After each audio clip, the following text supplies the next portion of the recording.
મિત્રો વાત કરીએ તો મમતા સોની અને જિગ્નેશ કવિરાજ. તો મિત્રો મમતા સોની જ્યારે સ્ટેજ પ્રોગ્રામમાં જિગ્નેશ કવિરાજને નાચવાનું કહેતા હોય છે ત્યારે જિગ્નેશ કવિરાજ તેમને હાથનો ઇશારો કરીને ના પાડતા હોય છે. તો મિત્રો જિગ્નેશ કવિરાજ શું કામ ના પાડતા હશે તો આ વિડીયોમાં તમે છેલ્લે સુધી બન્યા રહેજો અને જોજો કે મિત્રો જિગ્નેશ કવિરાજ થોડા દિવસો પહેલાં એક્સિડન્ટમાં એમના પગ ઉપર વાગ્યું હતું. પછી એના પછી તેમને લાઈવ પ્રોગ્રામ હતો ત્યારે જિગ્નેશ કવિરાજ અને મમતા સોનીનો સ્ટેજ પ્રોગ્રામ સાથે હતો.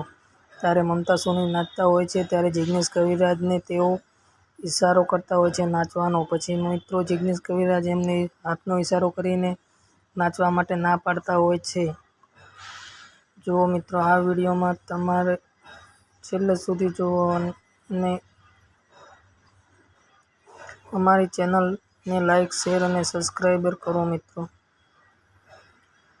જિગ્નેશ કવિરાજે મમતા સોનીને નાચવાની ના પાડી આ વિડીયોમાં મિત્રો જુઓ.